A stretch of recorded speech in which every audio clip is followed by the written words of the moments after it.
Muito bem, estamos então iniciando a 17ª aula, a 7ª aula, perdão, do nosso curso de filosofia. Nós estamos estudando os autores clássicos, não é? Então, na aula passada, nós víamos um pouco sobre a vida, a biografia e o pensamento socrático. Estamos estudando então, primeiro, a figura de Sócrates, não é? Já vimos então, na aula passada, algumas coisas importantes. Utilizando o texto do padre Iarza e também do Giovanni Reale, nós vimos a questão socrática, a sua filosofia ética, né, e também a sua concepção da alma humana, né, enquanto a origem da personalidade, a alma humana imaterial. Pois bem, hoje nós então daremos continuidade aos nossos estudos sobre o pensamento socrático. Estudaremos a teologia de Sócrates. Na sequência, estudaremos o método socrático e, por fim, falaremos dos discípulos de Sócrates, os socráticos menores e, sobretudo, Platão. É isso que faremos, então, na aula de hoje. Pois bem, falemos então sobre a teologia de Sócrates. Sócrates é um filósofo, não é? Portanto, ele faz teologia natural, ou teologia filosófica, não é? Ou aquilo que os modernos chamam de filosofia da religião. Sócrates, obviamente, por estar no século V a.C., Sócrates, e por ser grego, não é? Ele não possuía a revelação divina para pensar Deus a partir da fé. Portanto, Sócrates vai pensar Deus a partir do exercício racional e vai, portanto, questionar o culto aos deuses de Atenas no seu tempo e também legar para a sua posteridade uma filosofia acerca do divino completamente nova, uma concepção nova acerca de Deus. Né? Para falarmos então sobre a teologia socrática, nós vamos utilizar o texto do padre Iñaki Iarza, pelo menos na minha edição é página 75, nós estamos então no capítulo 2, no qual o padre Iarza fala sobre então Sócrates. Nós vamos ler o texto e nós vamos também cotejar aqui com citações da coleção dos Pensadores, o volume 2 sobre Sócrates. Citaremos alguns fragmentos dos textos platônicos e dos textos também de Xenofonte sobre Sócrates. Comecemos então pelo padre Iarza. Sócrates morreu precisamente por uma acusação de impiedade, por não crer nos deuses em que crê a cidade e por introduzir outras novas divindades. Então, quer dizer, Sócrates foi condenado à morte precisamente pelo crime de impiedade e também pelo crime de corromper a juventude. É claro, isso na mente, na concepção dos seus acusadores, que então tramaram e perseguiram Sócrates até então o final de sua vida. Ora, o crime de impiedade significava naquele tempo o fato de não crer nos deuses em que crê a cidade, no caso Atenas. E além disso, Sócrates também foi acusado de introduzir deuses novos na mente dos jovens e no culto das pessoas. Isso vai aparecer, sobretudo, em um fragmento de texto de Xenofonte, que nós vamos citar agora. Nós iremos citar um pequeno fragmento dos Feitos Memoráveis de Sócrates, texto este escrito por Xenofonte, no qual o autor, então, nos descreverá o pensamento de Sócrates acerca de Deus. Então vamos lá. É o capítulo 1 do livro 1 dos feitos, dos ditos e feitos memoráveis de Sócrates. Texto este que está na íntegra no volume 2, então, da coleção dos Pensadores. Nós citaremos esse texto em português, numa boa tradução, né, como é esta. E esse fragmento, então, que o próprio Padre Arza também cita aqui no seu livro, né, o capítulo 1 do livro 1, parágrafo 1º, dos ditos e feitos memoráveis de Sócrates, escrito por Xenofonte. Aqui, então, Xenofonte dirá o seguinte. Xenofonte foi um dos socráticos menores, né? Xenofonte foi um dos discípulos de Sócrates, assim como outros, assim como o próprio Platão. Admirou-me muitas vezes por que argumentos, afinal, lograram os acusadores de Sócrates persuadir os atenienses de que ele merecia a morte por crime contra o Estado. Com efeito, eis pouco mais ou menos os termos da acusação. Então, Xenofonte começa o seu livro descrevendo a acusação que os perseguidores de Sócrates apresentaram contra ele.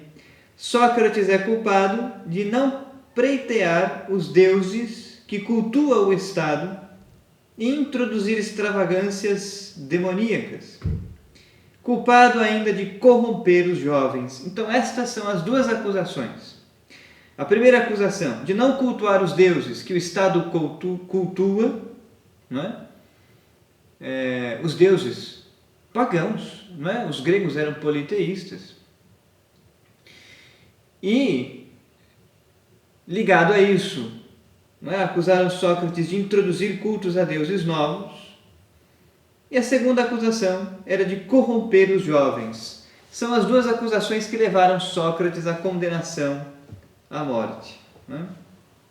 Então, assim como o Padre Arza está dizendo, Sócrates morreu precisamente por uma acusação de impiedade, por não crer nos deuses em que crê a cidade e por introduzir novas divindades.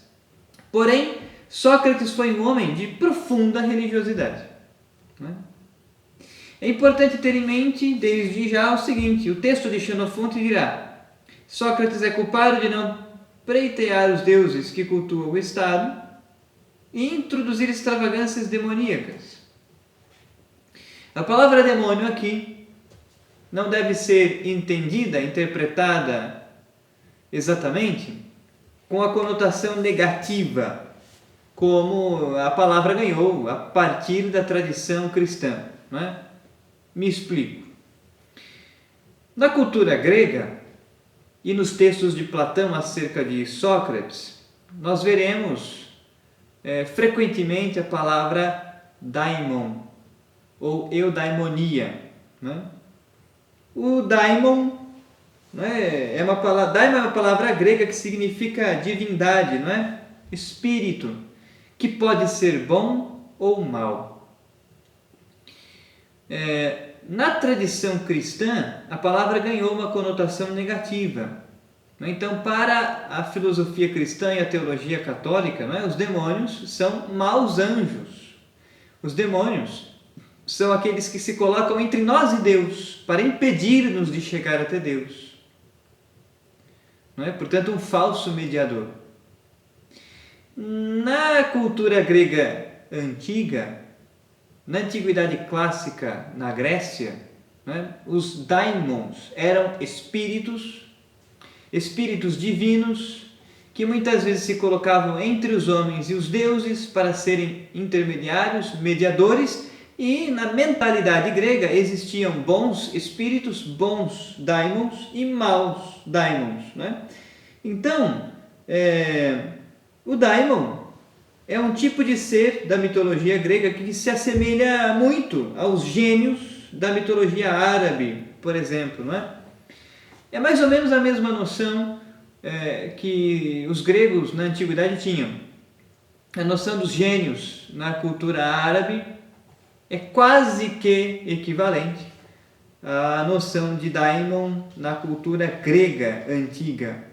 Espíritos, então, que inspiram os homens para o mal, e outros espíritos com a mesma natureza que inspiram os homens para o bem. Então nós temos bons daimons e maus daimons, Platão, no Diálogo do Fedro, vai afirmar que Sócrates tinha um bom daimon. Então Sócrates afirmava que havia um espírito bom que o guiava, que o conduzia, que falava com ele, inclusive, que o impedia de fazer certas ações. Portanto, começa já aqui a noção de divindade. Sócrates não era um sujeito gnóstico. Sócrates também não era um sujeito ateu. Sócrates era um sujeito religioso, mas a concepção de Deus para Sócrates era muito diferente. Sócrates admitia os deuses da cultura grega pagã. Sócrates, portanto, admitia a existência de deuses diversos, mas para ele existe um Deus único acima de todos estes, né? E este Deus é o princípio e a causa de todas as coisas, né? Se nós quisermos fazer uma ponte, então, da teologia socrática com o problema filosófico dos pré-socráticos, né? E para Sócrates, este primeiro Deus, este Deus que está acima de todos os outros, é a causa primeira de tudo, o ordenador de todas as coisas feitas, criadas, é uma inteligência ordenadora e é imaterial, né? Então Sócrates introduz de fato uma nova noção acerca do Deus máximo, do maior dentre os deuses. Ele seria, portanto, imaterial, não composto de matéria. Seria uma inteligência que tudo criou, uma inteligência ordenadora de todo o cosmos, não é? Um espírito puro superior a todos os outros. É por causa disso que Sócrates então será acusado de impiedade, por colocar um Deus que ele inventou acima dos outros já existentes, não é? Por introduzir, portanto, uma nova divindade na mentalidade do povo. E justamente por causa destas coisas ele será então acusado de impiedade e de corromper a juventude, né? O Padre Asa continua dizendo: como os sofistas, Sócrates se opôs à religião tradicional do Estado, mas, diferente deles, não terminou em um gnosticismo, nem muito menos num ateísmo, mas em uma concepção do divino que certamente superava o antropomorfismo característico das divindades gregas. Então, quer dizer, os sofistas também não acreditavam, né? Os sofistas também se opunham à religião do Estado, se opunham ao culto aos deuses da cidade, da cultura grega. Mas os sofistas caíam num gnosticismo, os sofistas caíam sobretudo num ateísmo, Sócrates não, né? Sócrates supera, porém, o antropomorfismo, ou seja, para os gregos tradicionais, né? Para os gregos na antiguidade, os deuses tinham formato e corpo humanos, mas com poderes que superavam os homens, né? Isso é o antropomorfismo. Sócrates supera então o antropomorfismo e afirma que Deus não é como o homem, né? E ainda que existam os deuses da cultura grega, acima deles está uma inteligência ordenadora que tudo fez, que tudo criou, e ele é puro espírito. Muito bem. Sócrates então rejeita o dito modo de conceber a Deus e o entendia como antes Anaxágoras, ao modo de uma inteligência ordenadora, unificando dessa maneira a pluralidade de deuses que sem dúvida admitia. Então Sócrates unificava a pluralidade dos deuses da cultura grega que admitia. Então Sócrates admitia a existência dos deuses da cultura grega, mas dizia que acima deles havia um Deus máximo que tudo criou, inclusive esses deuses menores. E ele seria a causa primeira de tudo, ele seria então uma inteligência ordenadora puro espírito. Sócrates introduz então essa noção de substância imaterial, substância espiritual, e nesse sentido, e desde a perspectiva da cultura grega pagã, Poderíamos dizer que aqui há uma espécie de semente do verbo, porque de fato para nós cristãos, católicos, nós cremos em apenas um único Deus e a Santíssima Trindade, não é? Pai, Filho e Espírito Santo, três pessoas distintas, mas uma única substância, uma única essência, uma única natureza, um único Deus, é puro Espírito. E Ele tudo criou, portanto é a causa primeira de tudo que existe. Então, nesse sentido, Sócrates tocou em uma das sementes do verbo. Este modo de conceber a Deus se compreende também desde seus pressupostos éticos, desde sua visão peculiar do homem. Assim, o dão a entender as palavras de Xenofonte, em que recolhe o que poderíamos chamar de provas socráticas da existência de Deus. Então, agora o Padre Ars está citando novamente um texto de Xenofonte, novamente do livro Os Ditos e Feitos Memoráveis de Sócrates, livro 1, capítulo 4, parágrafo 8. Essa é a citação que o Padre Iarza faz e que nós vamos ler em português aqui na coleção dos Pensadores.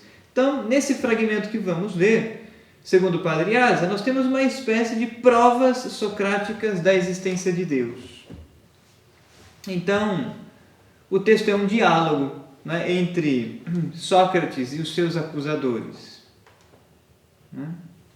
E então, Sócrates dirá: creste um ser dotado de certa inteligência e negas existir algo inteligente fora de ti? Quando sabes não teres em teu corpo senão a parcela da vasta extensão da terra, uma gota da massa das águas, e que tão somente uma parte ínfima da imensa quantidade dos elementos entra na organização do teu corpo? Pensas haver assambarcado uma inteligência que conseguintemente inexistiria em qualquer outra parte, e que esses seres infinitos em relação a ti em número e grandeza sejam mantidos em ordem por força ininteligente? Então, Sócrates está questionando o seu oponente no debate, perguntando: tu crês dotado de inteligência, tu que percebes que tens inteligência, não acreditas que existe uma inteligência fora de ti, que te criou e que tudo ordenou? Não é? Achas que tudo veio do acaso? Que os órgãos do seu corpo estão organizados por acaso? E que o cosmos está organizado da maneira que está por acaso? Não é? Pensas haver assambarcado uma inteligência que consequentemente inexistiria em qualquer outra parte? Não é? Então, aqui o texto de Xenofonte deixa entrever como Sócrates entendia a divindade. Sócrates entendia que Deus é uma inteligência ordenadora, não física, não material, mas imaterial, espiritual e, portanto, invisível. Daí, então, o seu opositor responde a Sócrates, no diálogo de Xenofonte: sim, por Júpiter, pois não lhes vejo os autores como vejo os artífices das obras. Então, quer dizer, a objeção é a seguinte: ora, mas se tu afirmas que há um Deus imaterial, Sócrates, né? Se tu afirmas, Sócrates, que há um Deus imaterial, que tudo criou e ordenou, como não o vemos? Como vemos aqueles artistas, aqueles artífices que confeccionam esculturas? Então, essa é a objeção. Mas se não podemos ver este ordenador e artífice, como podemos afirmar que existe? Sócrates responde: ora, tampouco vês a tua alma, senhora do teu corpo, de sorte que poderias dizer: nada fazeres com inteligência, mas tudo fazeres ao acaso. Ué, em outras palavras, não é? Sócrates está respondendo à objeção. Ora, tu também não vês a tua alma, porque a alma também é imaterial, espiritual. Tu não vês a tua alma, no entanto, é a alma que governa o corpo. E de tal forma é assim que há inteligência na alma para ordenar as tuas ações para o bem. Não é? E se não vemos a alma, porque ela é imaterial, no entanto, constatamos a existência dela, né? Por que não afirmar que Deus existe enquanto uma inteligência ordenadora puramente espiritual, como também a alma puramente espiritual existe e ordena as ações que fazemos por meio do corpo? Então, Sócrates vai dizer, se olhamos para nós e percebemos que em nós há uma inteligência, se olhamos para nós e percebemos que no nosso corpo existem elementos como a água, como a carne, que estão presentes também na natureza, ora, não podemos ser a causa de nós mesmos. Portanto, uma outra inteligência fora de nós será a causa da nossa existência. Este é para Sócrates Deus. Então esse é o fragmento que podemos recolher da obra de Xenofonte, que o próprio Padre Arza irá recolher no seu livro. Característica peculiar da religiosidade de Sócrates é também sua crença na presença de um daimonion, um algo divino presente nele e que o ajudava a agir. Então, de fato, aquilo que dizíamos há pouco, o daimon é um espírito inspirador. Poderíamos compará-lo de maneira grosseira com a noção angélica na filosofia e na teologia católicas, na filosofia e na teologia cristã. Os anjos são espíritos, os santos anjos nos inspiram para o bem. Os maus anjos, os demônios, promovem tentações para nos arrastar ao pecado.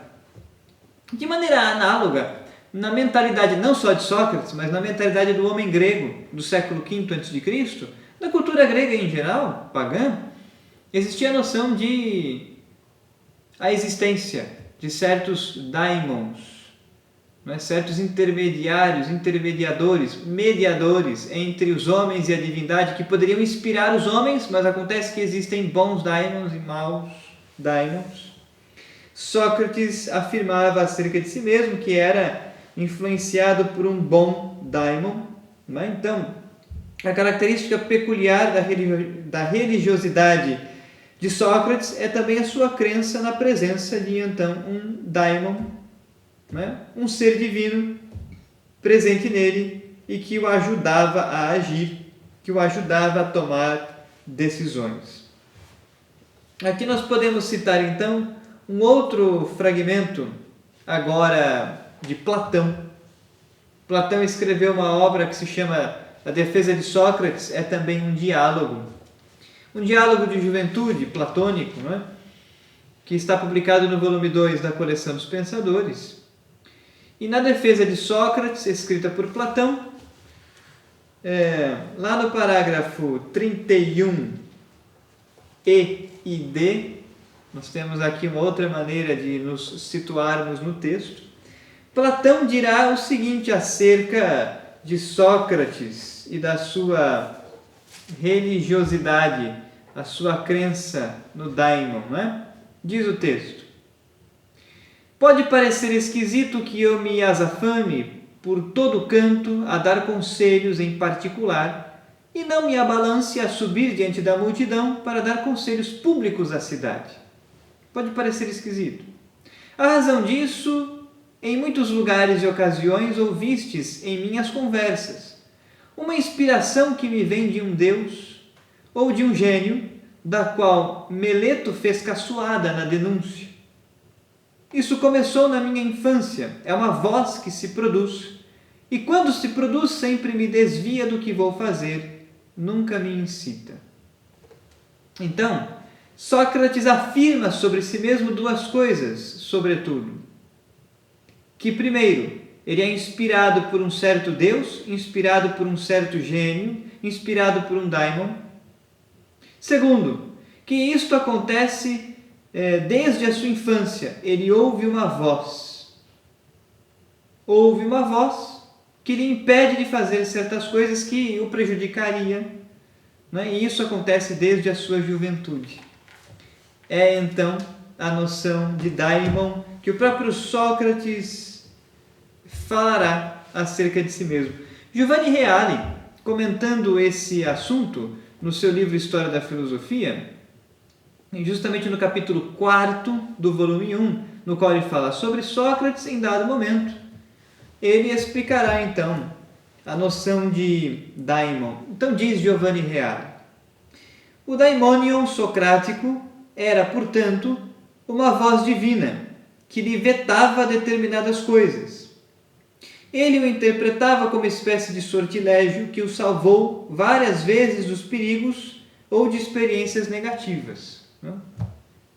Então é claro que a filosofia cristã, a teologia católica, tem certas ressalvas, para esta doutrina socrática, mas nós não podemos também sofrer o risco de um anacronismo, ou seja, nós não podemos interpretar os autores gregos da antiguidade clássica e da antiguidade pré-socrática com noções e conceitos da atualidade.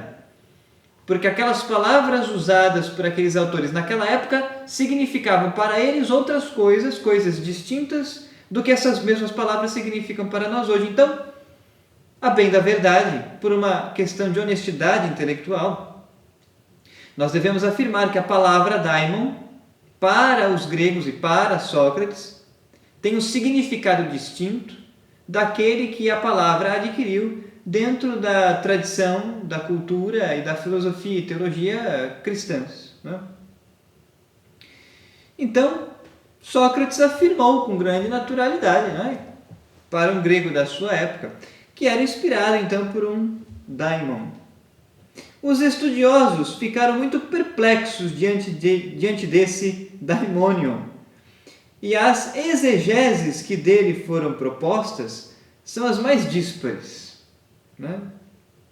Então, alguns intérpretes modernos, alguns pensaram que Sócrates estivesse ironizando, outros falaram de voz da consciência, outros do sentimento que perpassa o gênio, e até se poderia incomodar a psiquiatria para entender a voz divina como fato patológico ou então interpretar as categorias da psicanálise.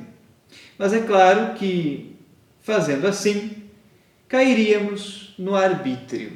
Então, todos esses esforços dos autores contemporâneos de interpretar o que era essa voz na mente de Sócrates caem em um anacronismo. Nenhuma delas é suficiente para expressar o que de fato Sócrates queria dizer com tal coisa. Se eu pessoalmente tivesse que escolher alguma delas, eu diria que esta voz que Sócrates diz ouvir é a voz de sua consciência. E de tal forma que ele então segue este instinto do certo, do errado, do que deve fazer, do que não deve, enfim. Voltando ao texto do Padre Yarza, tal daimonion era para Sócrates um privilégio a ele concedido pelos deuses, um sinal, uma voz que manifesta a sua firme crença na providência divina. Então, para Sócrates, tudo leva a crer que Sócrates pensava acerca de si mesmo, pensava acerca dessa voz que ouvia, que era um presente, uma dádiva, uma inspiração divina.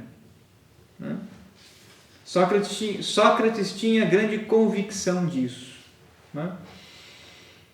Então, essa é a noção, em linhas gerais, da teologia socrática. Sócrates crê na existência destes bons e maus daimons. Sócrates crê na existência dos deuses da cultura pagã grega antiga, mas Sócrates afirma a existência de um Deus primeiro, que tudo criou, que tudo ordenou e que ele é puro espírito, uma inteligência ordenadora, perfeitíssima, que pôs em ordem todo o cosmos, toda a criação. Então isso está presente nos diálogos platônicos, isso está presente nos textos dos socráticos menores, como Xenofonte e outros. E essa é, em linhas gerais, a noção da teologia socrática. Pois bem, posto isto, passemos a falar agora sobre o método socrático. Para falar sobre o método de Sócrates, nós vamos usar o texto do Giovanni Reale, contido então no volume 1 da sua História da Filosofia, do Giovanni Reale e do Dario Antiseri. Essa coleção foi então publicada pela Paulus. Nós estamos no volume 1, capítulo 4, fragmento 10, o método dialético de Sócrates e sua finalidade. Convém dizermos que o método, o que é um método, não é? Métodos é uma palavra de origem grega e uma palavra composta. É a junção de duas palavras gregas, não é? Metá, rodos. Rodos é caminho. Metá significa ir além do caminho, ou trilhar o caminho. Método é um caminho a ser trilhado se queremos chegar a tal objetivo, a tal meta. A meta de Sócrates era alcançar a sabedoria, e por isso ele propõe um caminho para chegar na sabedoria, um método. Um métodos, não é? Um método. O método socrático poderia ser resumido em 4 etapas, né? Nós teríamos a primeira etapa do não saber, o só sei que nada sei. Uma segunda etapa, que é a máscara da ironia. Uma terceira etapa, que é a refutação. E uma quarta etapa, que é a maiêutica. Palavra também, obviamente, de origem grega, que significa parto, não é? Conceber a verdade. Então, estas seriam as 4 etapas do método socrático. O não saber, só sei que nada sei. O conhecimento começa pelo reconhecimento. O conhecimento da verdade começa pelo reconhecimento de que ainda não conhecemos, de que ainda não sabemos. Estamos na ignorância. Se não temos a humildade de reconhecer que estamos na ignorância, nunca vamos conseguir trabalhar para raciocinar e alcançar a verdade. Então, o não saber, a máscara da ironia, a refutação, a maiêutica. Alguns historiadores da filosofia resumem o método socrático apenas em ironia maiêutica. São talvez as 2 partes principais, mas a bem da verdade, nós temos pelo menos 4 etapas deste método socrático, não é? Então Giovanni Reale dirá o seguinte: o método e a dialética de Sócrates também estão ligados à sua descoberta da essência do homem como psique, como alma, porque tendem de modo consciente a despojar a alma da ilusão do saber, curando-a dessa maneira a fim de torná-la idônea a acolher a verdade. Assim, as finalidades do método socrático são fundamentalmente de natureza ética e educativa, e apenas secundária e imediatamente de natureza lógica e gnosiológica, né? Então, o método de Sócrates tem como ponto de partida a ética e a concepção antropológica do homem. O homem é sua alma, né? E a alma precisa recordar-se de que conhece, recordar-se de que sabe muitas verdades. Para Sócrates é assim que funciona, não é? Para Sócrates, a alma, ela vive uma espécie de ciclo, né? Quando o sujeito morre, a sua alma separa-se do seu corpo, a alma vai então para um mundo imaterial, mas volta novamente a assumir um corpo depois. Então essa alma que já tinha adquirido conhecimentos precisa agora apenas relembrar deles. É o parto, né? Em suma, dialogar com Sócrates levava a um exame da alma e a uma prestação de contas da própria vida, ou seja, a um exame moral, como bem destacavam seus contemporâneos. Então, todo o método de Sócrates é um caminho que começa, o método de Sócrates é um caminho que começa pela ética. Sócrates queria levar os seus interlocutores a primeiro descobrir a sua ignorância, a primeiro descobrir que nada sabiam, porque muitos que vinham conversar com Sócrates começavam o diálogo do alto da sua soberba, como sofistas, achando que sabiam já tudo, ou muita coisa. E Sócrates queria curar essa soberba, curar esse orgulho, fazendo com que a pessoa constatasse que na verdade nada sabia, né? E descesse à humildade. Né? Por isso que o método de Sócrates começa pela humildade, começa então pelo exame da alma. Podemos ler em um testemunho platônico: quem quer que esteja próximo de Sócrates e em contato com ele para raciocinar, qualquer que seja o assunto tratado, é arrastado pelas espirais do discurso e inevitavelmente forçado a seguir adiante, até ver-se prestando contas de si mesmo, dizendo inclusive de que modo vive e de que modo viveu. Sócrates levava as pessoas que vinham interpelá-lo, que vinham questioná-lo, que vinham conversar com ele, dialogar. Sócrates ia questionando as pessoas até que elas voltassem os olhos para dentro de si, para a sua conduta, para as suas ações, a fim de constatar se eram certas ou erradas, boas ou ruins. Se conhecesse, portanto. E uma vez que se viu assim, Sócrates não mais o deixa. Né? Sócrates deveria ser um sujeito que incomodava muita gente, não é? Sobretudo soberbos, vaidosos e orgulhosos, porque Sócrates questionava tanto a ponto das pessoas se irritarem com ele. As pessoas que não tinham humildade, as pessoas que não tinham esse desejo de despojar-se do seu orgulho, se irritavam com Sócrates. Né? E precisamente a esse prestar contas da própria vida, que era o fim específico do método dialético, é que Sócrates atribuiu a verdadeira razão que lhe custou a vida.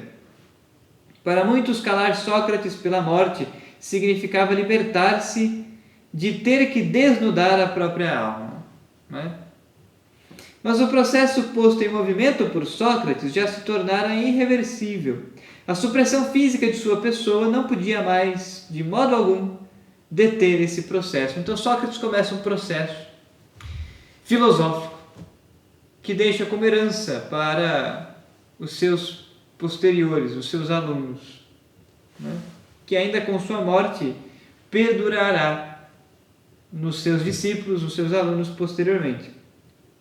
E agora que estabelecemos a finalidade do método socrático, devemos identificar a sua estrutura. Então, a finalidade do método socrático era fazer com que a pessoa voltasse os olhos para dentro de si mesma, adquirisse humildade para poder chegar, então, à verdade. Né?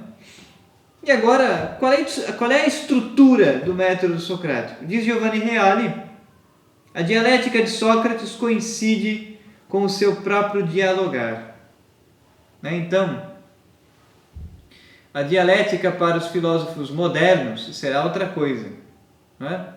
O materialismo histórico dialético de Hegel, por exemplo, será outra coisa. Para Sócrates, a dialética coincide com o diálogo.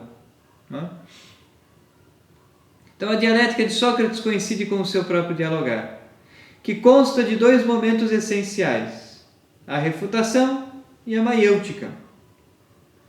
Ao fazê-lo, Sócrates valia-se da máscara do não saber e da temida arma da ironia. Cada um desses pontos deve ser adequadamente compreendido.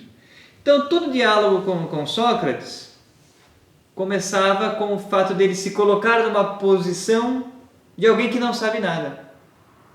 Não é? Então, por exemplo, isso veremos em muitos diálogos socráticos escritos por Platão. As pessoas chegavam até Sócrates, por exemplo, perguntando a ele: Sócrates, o que é o bem? O que é a verdade? O que devo fazer para ser feliz? E Sócrates devolvia a pergunta: Mas o que tu pensa ser a felicidade? Sócrates questionava. Ora, eu não sei o que é a felicidade, diga-me tu o que és. O que acha que és a felicidade? Então Sócrates tinha este ponto de partida, o não saber, o só sei que nada sei. Então Sócrates usava essa máscara, esse personagem. É claro que ele sabia o que era a verdade, é claro que ele sabia o que era a vida feliz, mas ele fingia não saber, para questionar a pessoa e extrair dela as suas preconcepções. Então a pessoa respondia, não, eu penso que a verdade, eu penso que a vida feliz seja tal coisa. E aí Sócrates continuava o questionamento. Mas pensa bem, se a felicidade é a posse do poder, e se você perder o poder, você perde a felicidade também? Não tem outra causa que possa lhe dar uma felicidade mais perene? Então Sócrates devolvia a pergunta com outra pergunta, Sócrates devolvia as respostas com outras perguntas e ia questionando a pessoa. Até que a pessoa mesmo ia conseguindo responder às suas próprias perguntas, mas nesse processo a pessoa mostrava quem ela era, qual era o seu interior e se ela estava agindo segundo a retidão moral ou se tinha uma conduta moral perversa. Então Sócrates conseguia enxergar e ver o interior da alma, por assim dizer. Então estudemos com mais detalhes essa primeira parte ou etapa do método socrático, o não saber. Os sofistas mais famosos relacionavam-se com os ouvintes na soberba atitude de quem sabe tudo. Então os sofistas se colocavam na postura de que eu sei tudo, você não sabe nada, então ouça o meu discurso. Assim eram os sofistas, Sócrates, ao contrário, colocava-se diante dos seus interlocutores na atitude de quem não sabe e de quem tem tudo a aprender. Justamente para desarmar as pessoas. Sócrates fazia isso. Todavia, cometeram-se muitos equívocos em relação a esse não saber socrático, a ponto de se ver nele o início do ceticismo. Na realidade, ele pretendia ser uma afirmação de ruptura. Então, Sócrates afirmava que nada sabia, não porque ele era um cético. Nada disso. É claro que Sócrates sabia das respostas e tinha convicções filosóficas acerca das perguntas que as pessoas lhe faziam. Mas Sócrates queria conduzir as pessoas por um caminho questionador, por um caminho de reflexão, até que as pessoas chegassem às conclusões por elas mesmas. E não que elas recebessem uma verdade pronta, digamos assim. Sócrates queria levar as pessoas pelo caminho da descoberta da verdade.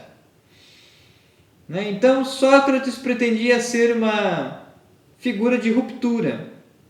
Ruptura em relação ao saber dos naturalistas que se revela vão. Então Sócrates quer romper com a concepção dos pré-socráticos, dos naturalistas, dos filósofos da physis. Sócrates quer romper com os sofistas. Então, o método socrático é uma maneira de ruptura em relação ao saber dos sofistas, que logo se revelara mera presunção. Então os sofistas eram presunçosos, soberbos, queriam convencer as pessoas apenas, não estavam preocupados com a verdade. Sócrates quer romper com eles.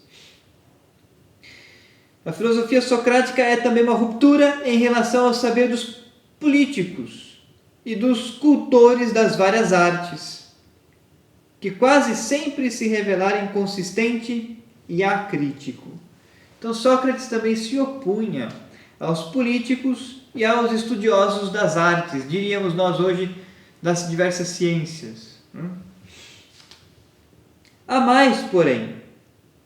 O significado da afirmação do não saber socrático pode ser avaliado mais exatamente se, além de relacioná-lo com o saber dos homens, o relacionarmos também com o saber de Deus. Então, para Sócrates, Deus é aquele ser imaterial que tudo sabe, que tudo conhece. é onisciente, conhece todas as coisas. Então, saber, a sabedoria divina, a sabedoria de Deus, é superior em muito, não é? Ao conhecimento que os homens possuem. E Sócrates faz essa comparação. Então, diante de Deus, só sei que nada sei. A famosa frase só sei que nada sei, tem dois significados, então. O primeiro significado é o metodológico. Sócrates se colocava numa postura de quem nada sabe para questionar as pessoas e desarmá-las. Mas no segundo sentido, o só sei que nada sei é uma exclamação diante de Deus, diante da sabedoria divina. Aquilo que sei é nada, então só sei que nada sei. Como veremos, para Sócrates, Deus é onisciente e seu conhecimento estende-se do universo ao homem sem qualquer espécie de restrição. Então aqui nós temos mais uma semente do verbo, não é? Porque nós cristãos, católicos, cremos também que Deus é onisciente.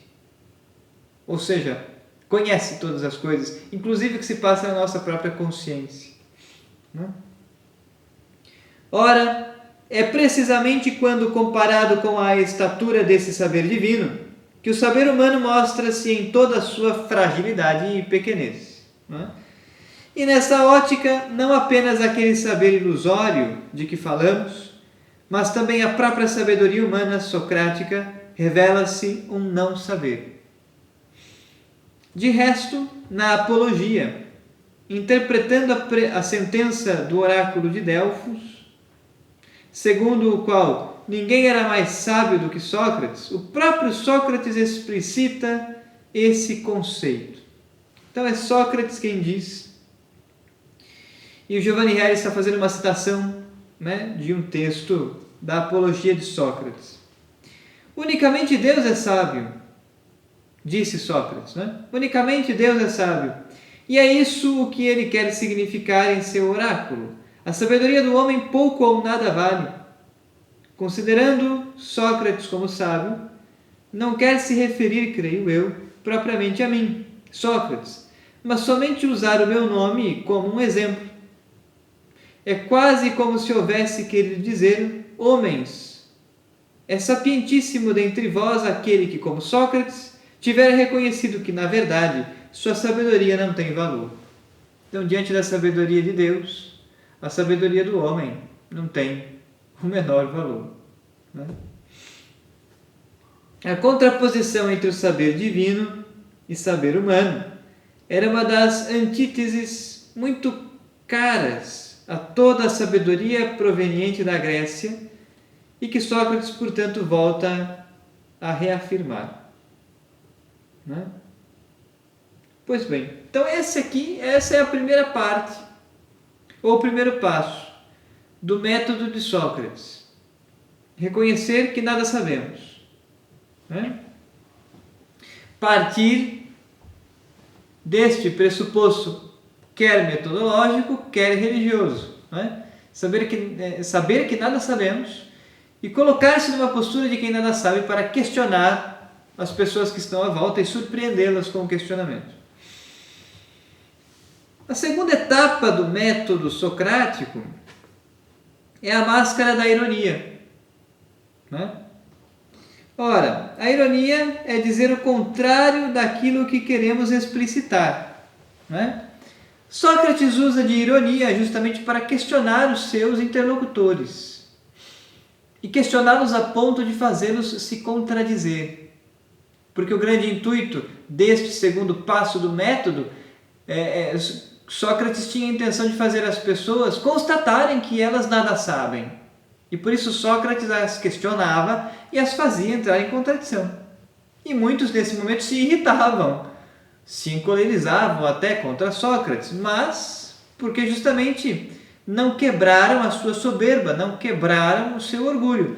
Os que quebraram a soberba e o orgulho e desceram à humildade tornaram-se alunos, tornaram-se discípulos de Sócrates, porque via nele alguém que poderia ensiná-los a de fato despojar-se da postura errada, da soberba e do orgulho, da postura dos sofistas, para assumir a postura dos filósofos, de um sujeito que investiga verdadeiramente a verdade com humildade, com paciência. Né? Então, a ironia socrática. Diz Giovanni Reale. A ironia é a característica peculiar da dialética socrática, não apenas do ponto de vista formal, mas também do ponto de vista substancial. Em geral, ironia significa simulação. É a máscara, portanto. Simulação.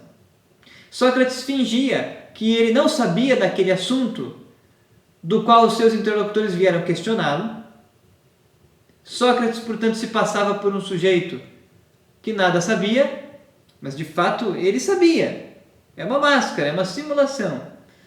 É um personagem. Né? De tal forma que Sócrates velava diante das pessoas o seu conhecimento para questioná-las. E elas então iam respondendo seus questionamentos. E se eram soberbos, Sócrates fazia com que as respostas que davam entrassem em contradição, para justamente despertar do interior da pessoa a humildade, para quebrar o seu orgulho, quebrar a sua soberba. Acontece que muitos percebiam isso e se tornavam humildes. Outros não percebiam isso ou não queriam e continuavam na sua soberba, no seu orgulho e se irritavam, se encolerizavam e tramavam contra Sócrates, como nós vamos ver por ocasião da sua condenação. Né? Então, em geral, ironia significa simulação. Em nosso caso específico, indica o jogo brincalhão, múltiplo e variado das ficções e dos estratagemas realizados por Sócrates para levar o interlocutor a dar conta de si mesmo. Sócrates queria então levar as pessoas a se conhecerem, a voltar os olhos para dentro delas mesmas e perceber o quanto elas eram arrogantes, o quanto elas eram soberbas e o quanto, na verdade, elas nada sabiam porque não queriam descer à humildade do filósofo. Não?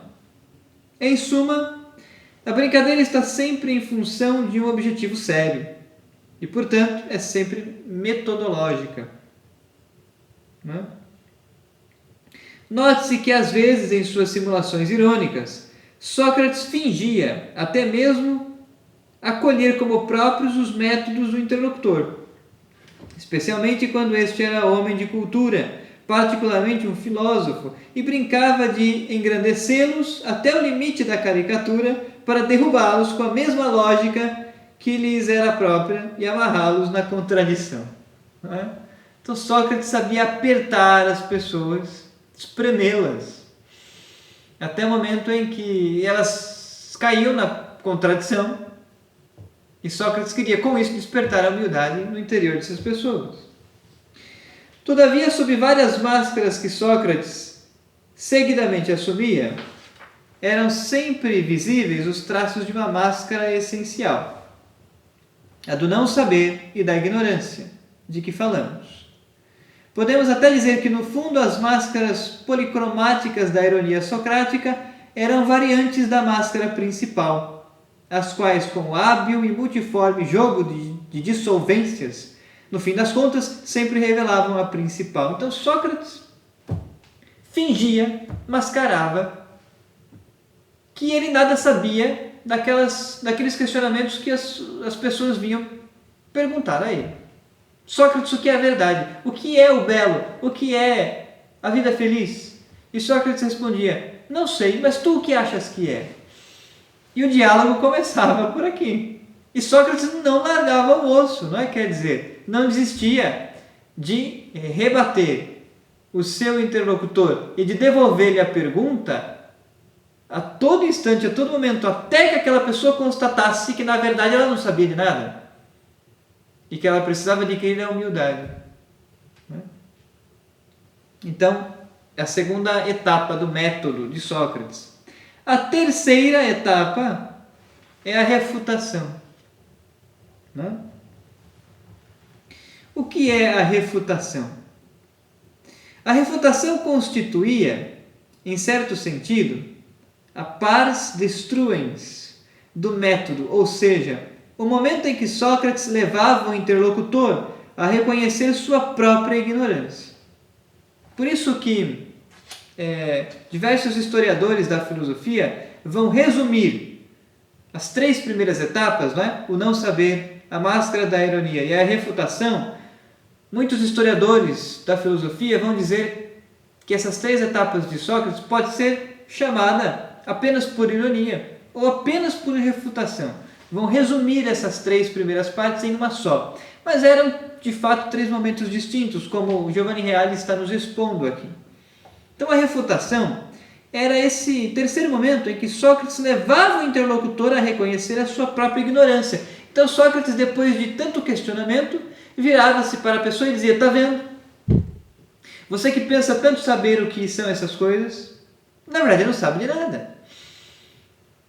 Então é preciso antes reconhecer que nada sabemos, para que possamos construir, para que possamos descobrir a verdade de maneira sólida. Não é? Ou seja, para que possamos chegar à verdade, precisamos antes nos despojar daquilo que nós achamos. E despojarmos-nos das nossas soberbas e vaidades. Não é? Primeiro lhe forçava uma definição do assunto sobre o qual a investigação versava. Depois, escavava de vários modos a definição fornecida, explicitava e destacava as características e contradições que implicava. Então, exortava o interlocutor a tentar nova definição, criticando-a e refutando-a com o mesmo procedimento, e assim continuava procedendo, até o momento em que o interlocutor se declarava ignorante. Então Sócrates só parava de questionar, Sócrates só parava de contra-argumentar no momento em que o sujeito reconhecia a sua ignorância. Sócrates fazia isso por quê? Porque ele queria humilhar as pessoas? Não. Porque ele queria demonstrar que primeiro é preciso descer da estatura da soberba e do orgulho para a estatura da humildade. Sócrates, então, queria levar as suas pessoas a esta postura, queria levar os seus interlocutores a essa postura, para então sim construir a definição, construir conceitos sólidos. Mas não só. Né? Sócrates também queria derrubar as pseudo-verdades que as pessoas traziam. Sócrates queria derrubar as mentiras que as pessoas defendiam como verdade, né? Por meio desse método. É evidente que a discussão provocava irritação, ou reações ainda piores, nos sabichões e nos medíocres. Então, os sabichões, os orgulhosos e soberbos, ou os medíocres, se irritavam, não é? E tinham reações ainda piores diante do método de Sócrates, porque não era fácil dialogar com Sócrates. Por isso ele conseguiu ter muitos inimigos. Porém, nas melhores pessoas, nas pessoas humildes, a refutação provocava um efeito de purificação das falsas certezas, ou seja, um efeito de purificação da ignorância, a tal ponto que Platão podia escrever a respeito: por todas essas coisas, devemos afirmar que a refutação é a maior, a fundamental purificação.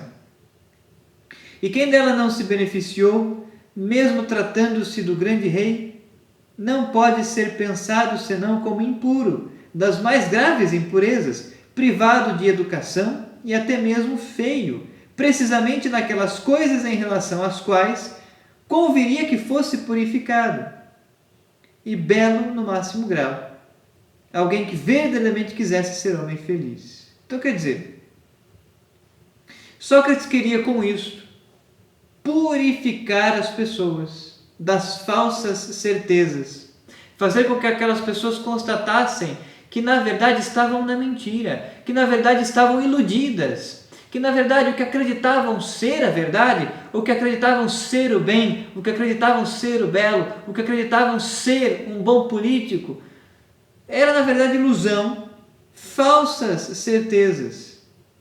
Então Sócrates quer purificar as pessoas destas coisas, purificar as pessoas da sua ilusão e retirá-las da ignorância.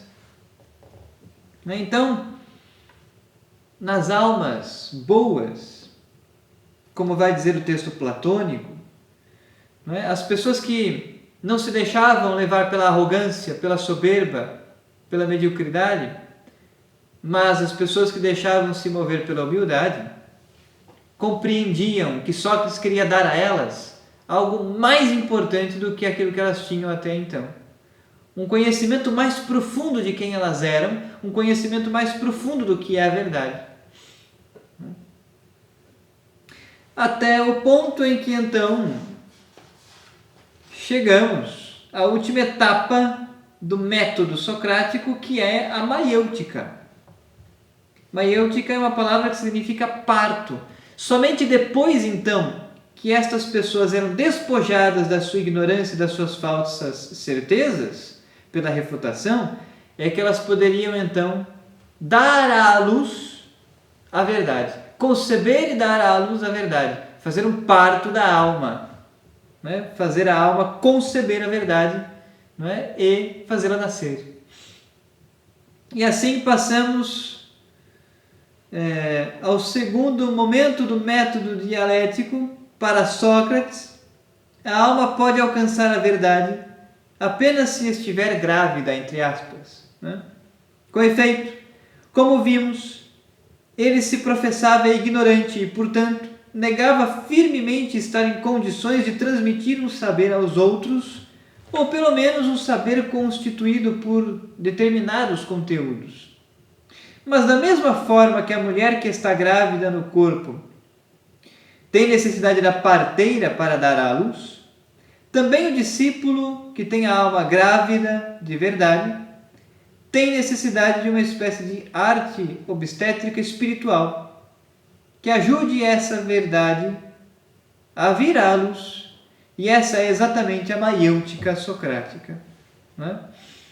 Então, quer dizer, de maneira análoga a como uma mulher dá à luz por meio do parto, e não podemos perder de perspectiva que a mãe de Sócrates era parteira, né? E ele também certamente traz isso na sua memória. De maneira análoga, então, como a parteira traz à luz uma nova criança, Sócrates dava à luz, ajudava a fazer o parto das ideias, ajudava a fazer o parto do conhecimento, da sabedoria, levava as pessoas, então, levava a alma das pessoas, por meio de uma investigação racional, a chegar a conceitos, a chegar à sabedoria, a chegar à verdade. E ele chamava, então, esta última etapa do método de maiêutica. Sobre isso nós podemos citar um trecho de uma obra platônica, o Teeteto, na qual Platão recolhe alguns dizeres de Sócrates, não é? Então, Sócrates teria dito sobre si mesmo, segundo Platão: minha arte maiêutica tem seguramente o mesmo alcance que a das parteiras, embora com uma diferença, pois se pratica com homens e não com mulheres, tendendo, ademais, a provocar o parto nas almas e não nos corpos. Não é? Sócrates dizendo sobre si mesmo: a mim me ocorre com isto o mesmo que as parteiras. Não sou capaz de gerar a sabedoria, porque a sabedoria está acima de mim, diria Sócrates.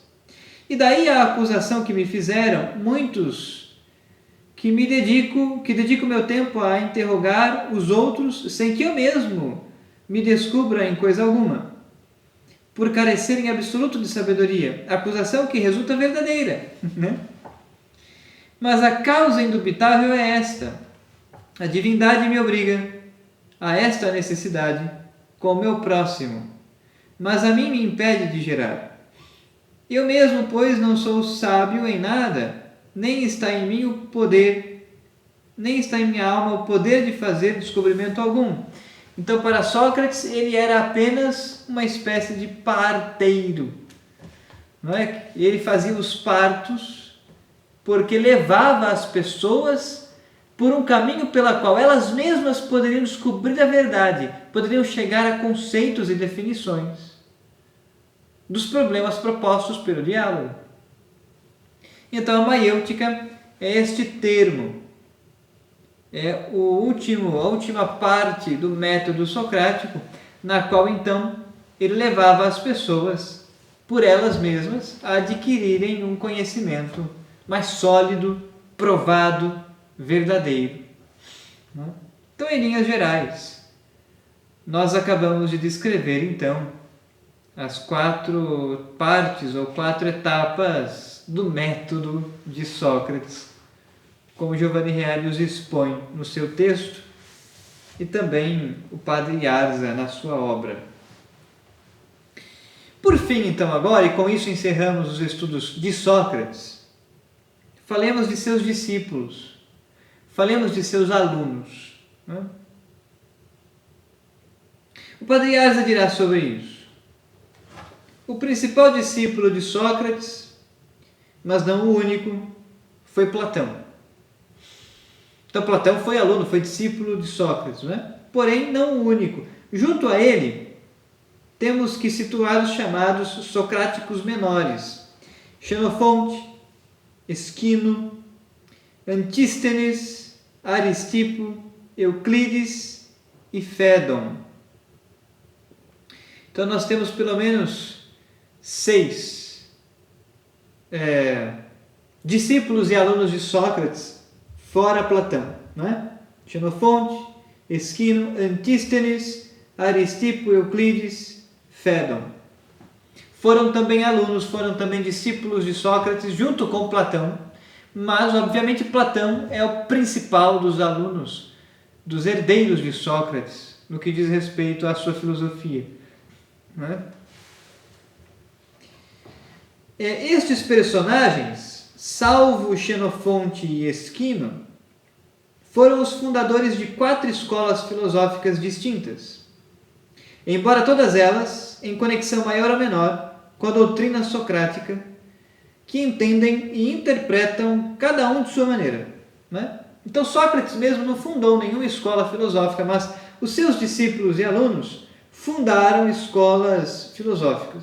Platão fundou uma escola filosófica, Antístenes, Aristipo, Euclides fundaram escolas filosóficas.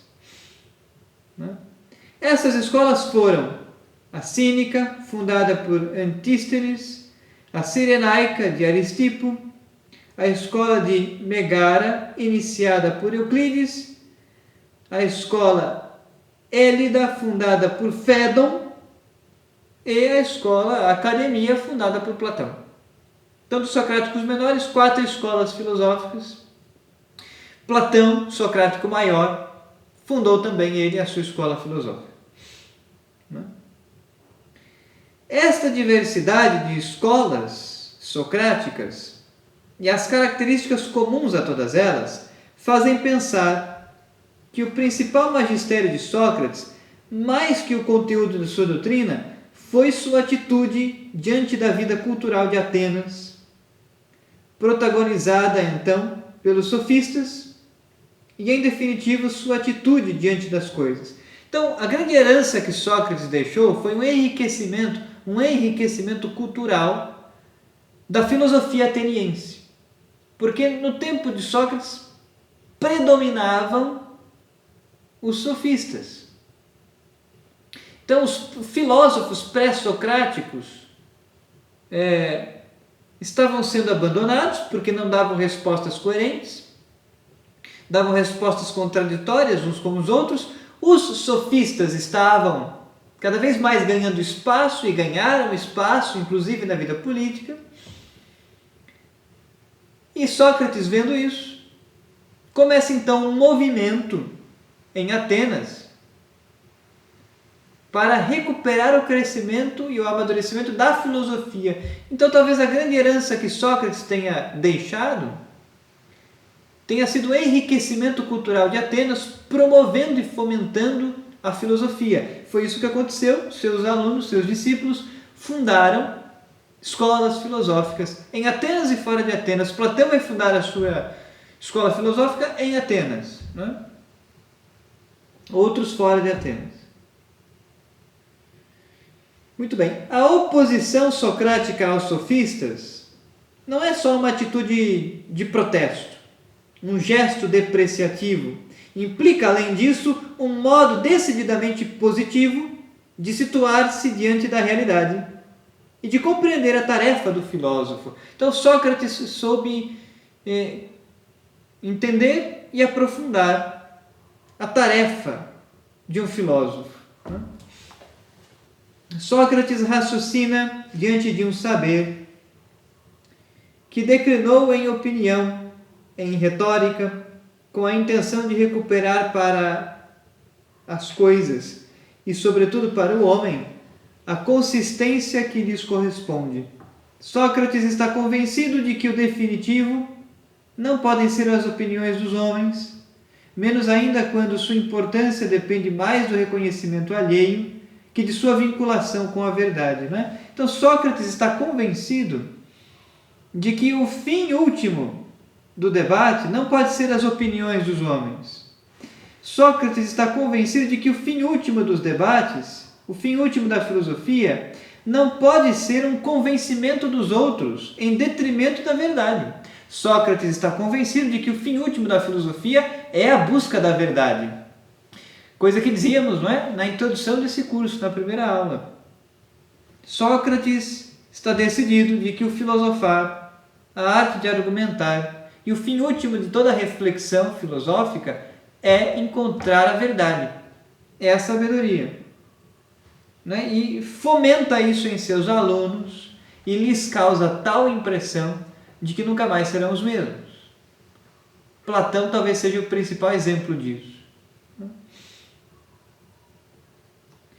Pois bem, então nós temos a influência de Sócrates na vida,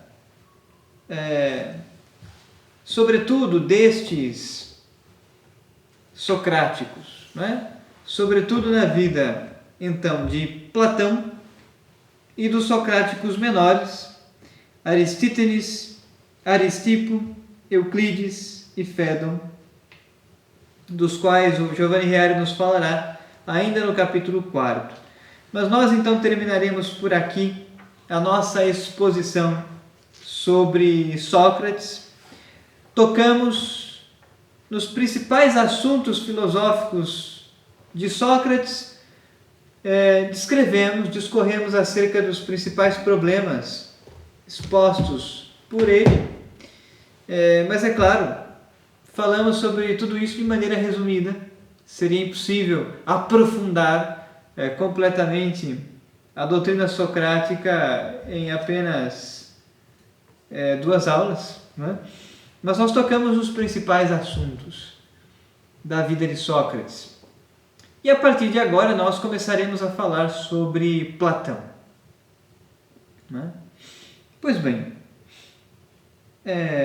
como nós indicamos a vocês pelo WhatsApp, Platão é um sujeito que escreveu muito. Das obras de Platão, todos os seus livros chegaram até nós. Platão escreveu 36 obras, sempre em diálogos, e todas elas chegaram até nós na íntegra. Não é? Platão foi, então, o aluno e o discípulo mais importante de Sócrates, não é? E que marcou este período da filosofia clássica grega em Atenas. Na aula de hoje, então, nós vamos falar um pouco sobre a vida e as obras de Platão, usando o texto do Giovanni Reale, no capítulo 6º do seu livro História da Filosofia, volume 1. Né? Falaremos, então, primeiro sobre a vida e as obras de Platão. Sobre Platão nós temos mais detalhes. Sobre Platão nós temos as suas obras. Sócrates, lembremos, não escreveu nada. Platão sim escreveu, então nós temos fontes primárias para reconstituir o pensamento platônico. Né? Então falemos um pouco sobre a vida de Platão. Platão nasceu em Atenas, no ano de 428 ou 427 antes de Cristo, portanto está no final, na segunda metade do século V antes de Cristo. Nasceu então em Atenas por volta do ano 428, 427 a.C. Seu verdadeiro nome era Aristócles. Então, Platão é apelido. O verdadeiro nome de Platão era Aristócles. Platão, então, é apelido que derivou, como referem alguns, do seu vigor físico ou, como contam outros, da amplitude do seu estilo ou ainda da extensão de sua fronte.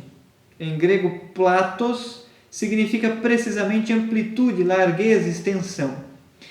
Então, existem mitos em torno desse nome, não é? Alguns historiadores da filosofia dizem que Platão é um nome que se originou do seu vigor físico, porque ele era um sujeito muito forte. Outros historiadores da filosofia afirmam que Platão é um apelido que se originou das costas, não é? De Aristóteles, que era muito larga. Outros ainda dizem que Platão é um apelido que se originou da amplitude do seu estilo e do seu conhecimento. Como quer que seja, Platão, então, é o apelido e o verdadeiro nome de Platão é Aristócles.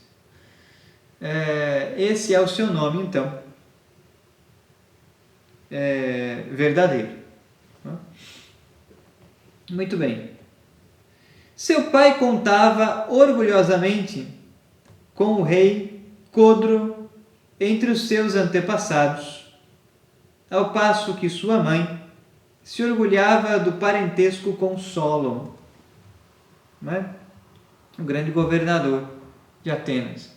Então, Platão foi um sujeito que veio de uma família nobre, uma família rica, uma família que teve recursos para educá-lo com grande esmero, e era uma família reconhecida da sua cidade pelos seus antepassados. Assim, é natural que desde a juventude Platão já visse na vida política seu próprio ideal. Nascimento, inteligência, aptidões pessoais, tudo levava para essa direção. Então Platão vinha de uma família muito influente na política de Atenas e era muito natural que tanto seus pais o preparassem para a vida política e era natural que Platão se interessasse pela vida política e de fato se interessou e teria seguido esta carreira política não fosse Sócrates. Esse é um dado biográfico absolutamente essencial que incidiria profundamente na própria substância do seu pensamento.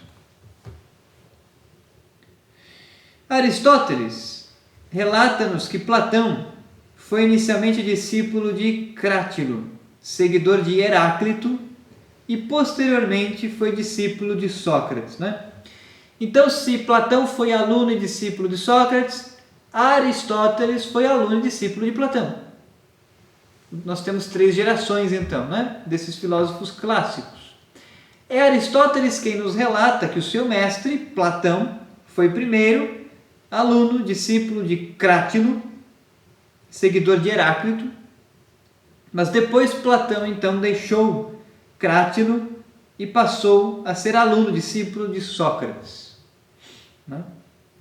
O encontro de Platão com Sócrates deu-se provavelmente quando Platão tinha aproximadamente 20 anos de idade. É certo, porém, que Platão frequentou o círculo de Sócrates com o mesmo objetivo da maior parte dos outros jovens, ou seja, não para fazer da filosofia a finalidade da própria vida, mas para melhor se preparar pela filosofia para a vida política. Então, quando Platão foi conhecer Sócrates, ele não tinha a intenção de fazer da filosofia o fim da sua vida. É provável que Platão tenha tido a intenção de conhecer Sócrates para aprender a filosofar com ele e assim preparar-se para a vida política. Entretanto, os acontecimentos orientaram a vida de Platão para outra direção, né? Platão travou seu primeiro contato direto com a vida política em torno do ano 404, 403 a.C., quando a aristocracia assumiu o poder e dois parentes seus, Cármides e Crítias, tiveram importante participação no governo oligárquico. Foi certamente uma experiência amarga e frustrante para Platão, por causa dos métodos facciosos e violentos que constatou serem aplicados exatamente por aqueles nos quais depositava sua confiança. Então Platão frustrou-se com a política, né? Entretanto, o seu desgosto com os métodos da política praticada em Atenas deve ter alcançado o máximo de sua expressão com a condenação de Sócrates à morte, né? Então Sócrates morreu provavelmente no ano 399 a.C., condenado então ou a abandonar a cidade ou a morrer por cicuta. Então obrigaram Sócrates, né, a tomar veneno, cicuta. Ele tinha, na verdade, essas duas opções, mas ele não deixa a cidade e então é condenado à morte. Platão viveu tudo isso na sua juventude, ao entorno dos seus 20 anos. Os responsáveis por essa condenação foram os democratas, que haviam retomado o poder. Assim, Platão convenceu-se de que para ele, naquele momento, era bom manter-se afastado da política militante. Então, quem condenou Sócrates à morte foram os governantes do sistema democrático. Os parentes de Platão tinham formado um governo oligárquico, que foi derrubado pelos democratas, e estes condenaram Sócrates à morte. Platão frustra-se com estes tiranos, e como ele seguia Sócrates, Platão também foi perseguido, não é? Por estes governantes. Não somente Platão, mas também os outros discípulos e alunos de Sócrates foram perseguidos e precisaram fugir de Atenas.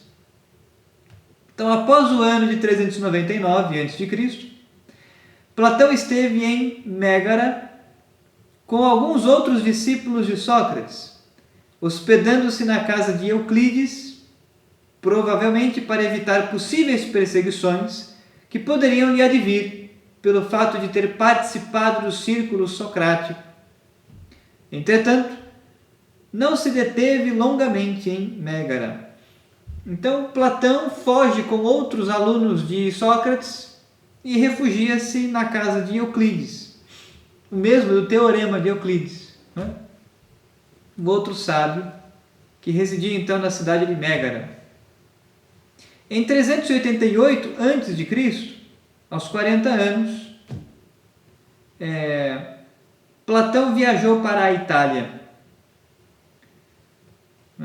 O desejo de conhecer as comunidades dos pitagóricos, e de fato conheceu a Arquita, como sabemos pela carta número 7, o levou a empreender a viagem até a Itália. Então, Sócrates morreu, Platão fugiu com os seus alunos, refugia-se primeiro na casa de Euclides, permanece um tempo em Mégara, viaja para a Itália, conhece os pitagóricos, né?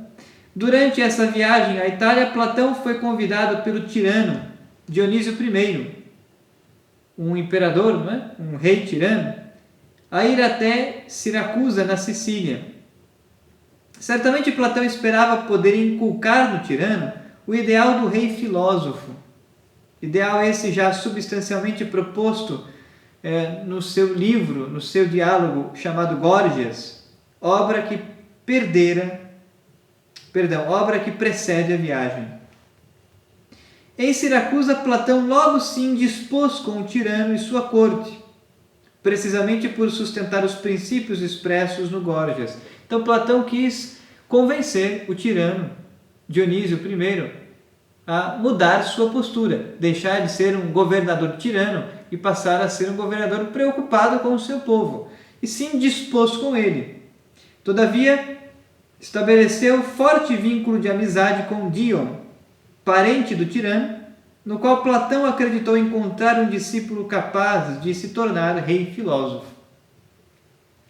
Dionísio irritou-se de tal forma com Platão que determinou fosse ele vendido como escravo a um embaixador espartano na cidade de Egina.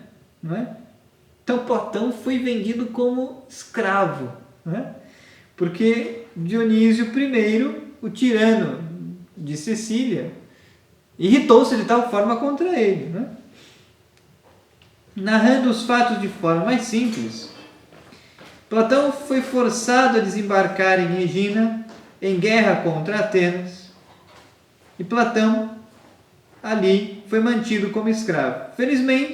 Felizmente, porém, foi resgatado por Aniceres de Cirene, que se encontrava em Egina. Então, Platão foi comprado por outro que o pôs em liberdade, um amigo seu.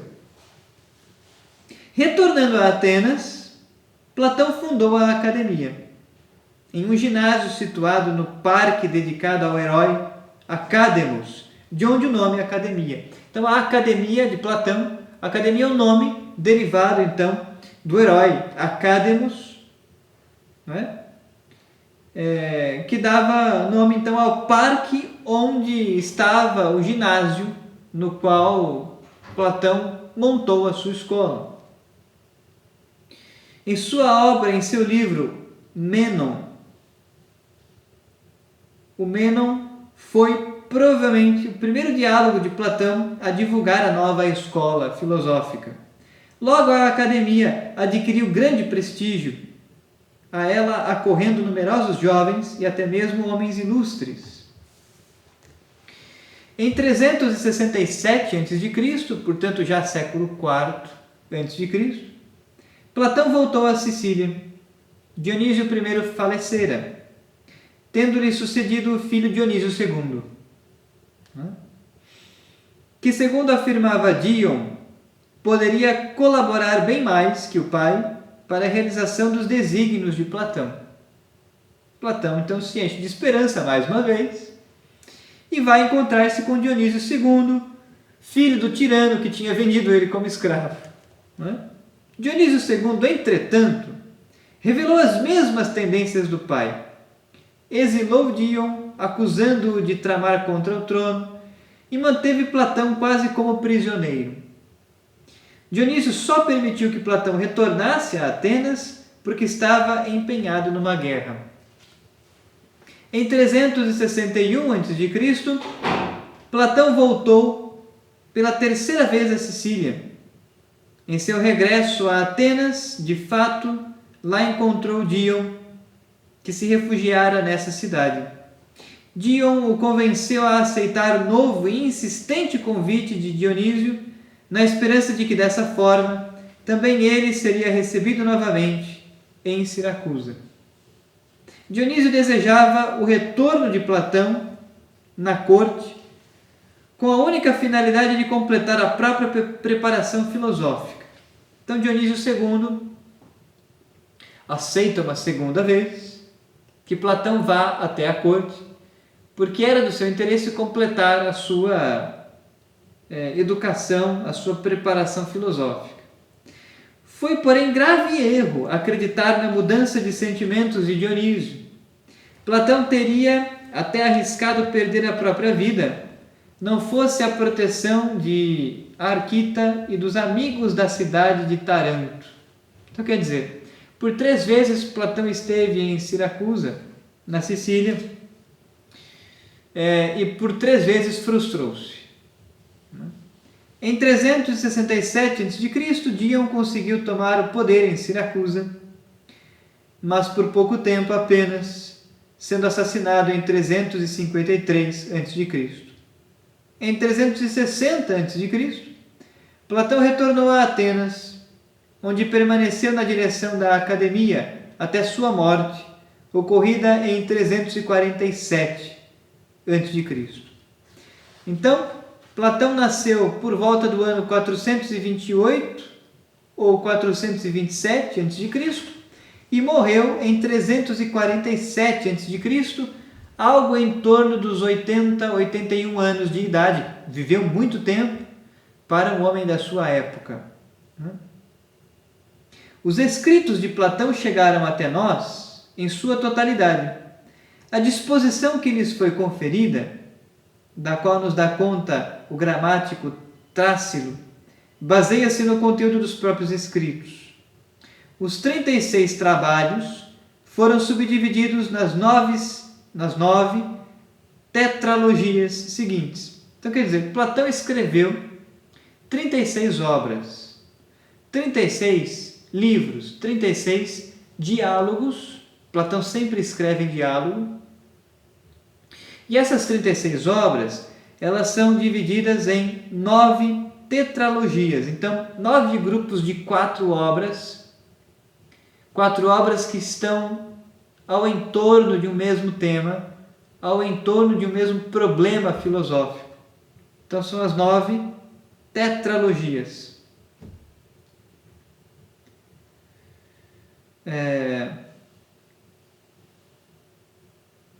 Pois bem,